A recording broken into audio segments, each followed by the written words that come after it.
I'm Ben Goldfarb, aka DJ Scribe of I Love Vinyl. And I'm Jon Oliver, also of I Love Vinyl. I have about 4,000 records. I have about 10,000. We're crate diggers. Yes, we are.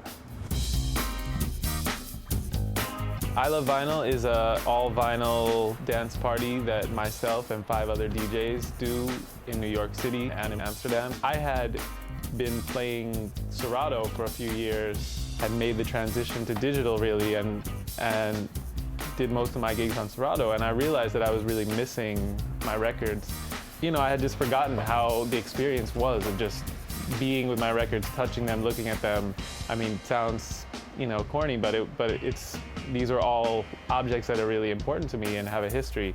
These are a couple of records that I can't really live without, that are really important to me. Womack and Womack, MPB, Missing Persons Bureau.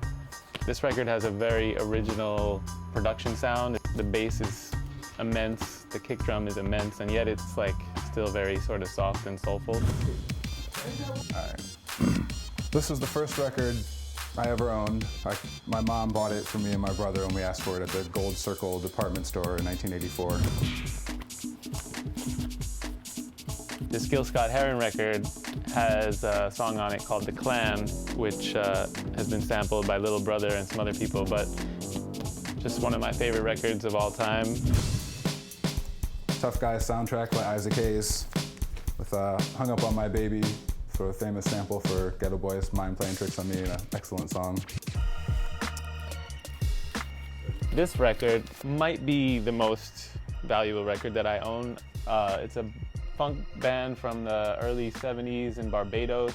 It's incredible. I looked it up on eBay and people are selling this record for like $400 or $500. So I think I paid like $1 or $2. Side Effect, What You Need, 1976. I went to the Ubiquita party at Quernica in 2003. One of my favorite DJs, Cool Marv, played a set, and he played this record, which I had never heard before. That night was definitely inspiration, sort of a kick in the butt to get me to start DJing in public more. There's a lot of things that will tip me off that'll make me want to look at a record closer, like the label. Back in the day, like the label really had a lot to do with the sound and the quality and the type of music that people were putting out. So, you know, if you see a record like that's on Prelude, or if you see a record that's on Atlantic from the early 70s or something, like, you know it's gonna have a certain kind of sound.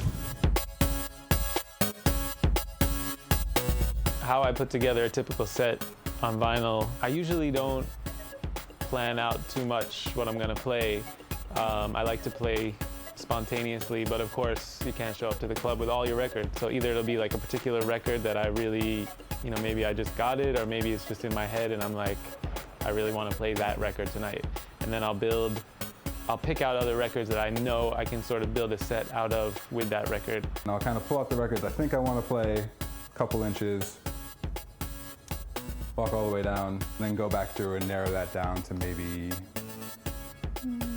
80 or so, of which probably 15 or 20 will actually get played. Most typical reaction when somebody sees this room for the first time is usually just, wow, that's a lot of records.